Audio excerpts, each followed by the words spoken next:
I'm an architect and I represent a couple of architects, and we work with this agenda called Third Nature.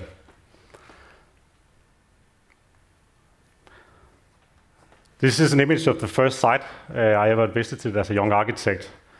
And at the first site visit, it was just looking fantastic. It was late summer, and it had this beautiful lake and wild nature growing everywhere.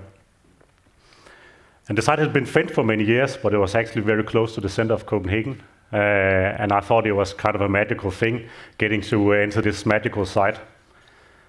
Later on, I learned the site was actually a former landfill. And after that, for a long period, it had housed this gas plant.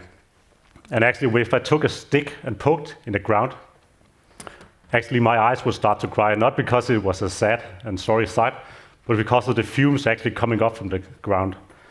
And I thought it was mind-blowing to me. I had learned that this site was actually, the lakes were actually a protected habitat for this particular toad, the green toad it's called, and that was an endangered species. So my expectation on this site was like, whoa, fantastic, that's like a precious pocket of regional nature. So I guess you could say, I was, in the beginning I was just mind-blown because to me the incident with all the gases and all of the toxic stuff in the ground was almost like we had reached a state where everything was like completely broken, shattered to pieces that couldn't be put back together. But the toad was also kind of like a fascinating testimonial of nature's ability to adapt and just to make things work against all odds. So the toad started discussing with me, you could say. We started this discussion. The toad said, "What's up?" And continued keeping reminding me on doing stuff that to making stuff work in spite of all odds. Questions we would discuss were, was the toad just like kind of a pure survivalist thing, survival of the fittest? Or was it positively adapting itself to this new kind of toxic reality, evolving even? My first thoughts on nature were kind of polarized and romantic, I guess, like most people. Nature is kind of like this innocent, pristine, and timeless thing, almost like paradise. The first settlements back in time were almost these small pockets of culture in the sea of wild nature, an abundance of resources. What happened in the last century is this. The small pockets grew, and this is in effect kind of almost an ever-expanding megacity, an ever-expanding second nature. And at the moment, I think it's kind of like the first and second nature are battling each other, and I think it's a losing battle on both sides. Just consider the rain problems we had in Copenhagen. This is in effect 2 billion euros flushed out in an afternoon. But it's also a fascinating picture. I mean, indeed, it's a bad day for taxis, but agreed. But there's also is a fascinating image of this guy who gets to take the day off and spend the day with his daughter. And the clever toad has somehow overcome this fight. So that got me started to thinking. Every day we hear the world is coming to an end. Every day in the media, horrific reports on the climate situation, the environment, the loss of natural resources and biodiversity and wildlife. Basically, we're screwed. Experts even say we should panic, the comet is coming. And I question, I guess we all are, what can we do? What can we actually do about this? Consider this drawing exercise. A circle represents the world, and a student is asked to place a stick man, place man in the world. And of course the student, and I think I would as well, place the man inside the circle.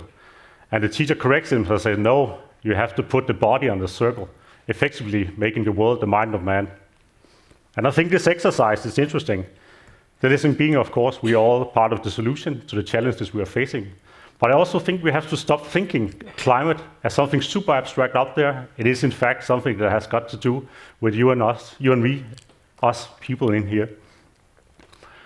And this exercise brought me to thinking about the architecture we were doing, I had been doing. And effectively, we always been asked, let's bring shelter to man, build a house so I can keep warm. But it has also separated us from the gifts of nature. And it has kind of created a kind of intransparency on where does stuff go. For instance, the rain that lands on our roof, where does it come from? this building, what is it built of? Where does the resources come from? So we thought, what if architecture could help us towards a kind of a third nature that was balancing nature and urbanism? What if we could transform the city into a social and learning landscape? Could we make the city transparent again? Could we make people reconnect with nature? So, in effect, our nature could look like this. We see the nature's phenomenon in our urban fabric. Here's the first project we did at our office. We were asked to climate adapt this traditional neighborhood in Copenhagen. And down in the streets, it looks like this. And this, I think, is Copenhagen in a nutshell. And we see a social potential here that's not being activated. It's almost antisocial. And actually one of the people who live there told me, or pointed out to me at a workshop, well, Flemming, actually there's a big difference between emptiness and freedom. And I think that was kind of a profound distinction.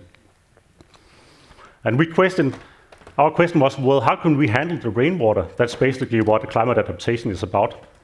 But could the rainwater also be a driver for lowering the pollution? Could it be lowering the noise? Could it also make a more kind of social spaces? And how could we do that? And we actually analyzed this whole building area, and we found that we could optimize every street by 20%, not by taking stuff out, by current standards, just looking at optimizing, narrowing down the streets but not closing them, not taking out any cars. And suddenly, our street could look like this. By controlling the rainwater with green and blue infrastructure, we also propose new bike lanes. We slow down the car traffic. We create new social spaces, spaces you would want to hang out in, spaces you would care for. This, for me, is a generous city. This is freedom. What about urban spaces as well? What could we actually do here? Denmark is pretty flat. I guess you know that. But we thought, what could we actually achieve if we folded the landscape? Just like folding it, piling stuff together, we could actually double the surface area. And now suddenly, we could harvest the rainwater in the terrain. We could create new communal spaces. We could give space to biodiversity. And we actually even proposed this cool ring that sort of cools down the city by creating artificial water clouds in the summertime.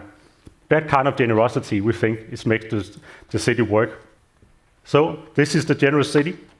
Studies show that just by looking at a tree, you feel good. Trees are pragmatic.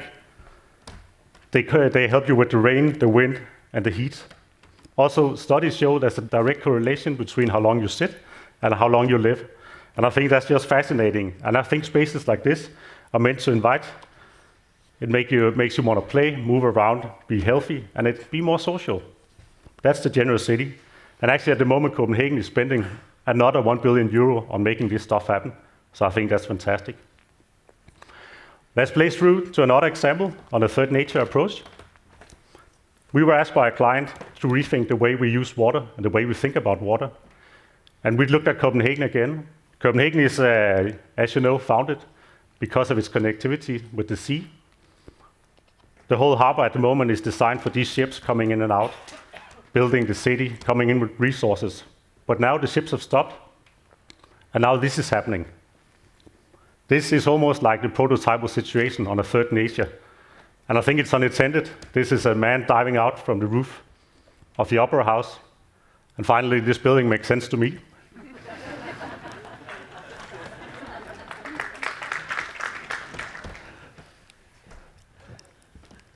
We thought, well, why don't we create kind of like a new artificial interpretation of the landscape that we once used to have Copenhagen close to?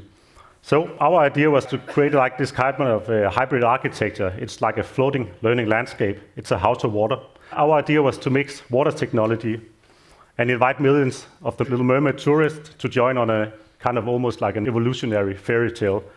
So let's go inside the house of water. So could we, in this new clean water, could we actually farm fish, oysters, make new blue potentials, find new kind of resources?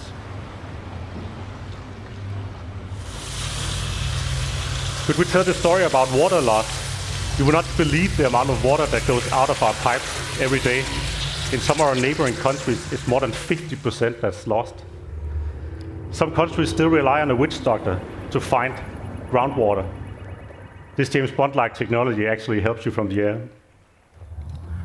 And could we make the hidden water use, in our industrial use, on production, on goods and food, make it visible? That's indirect water use.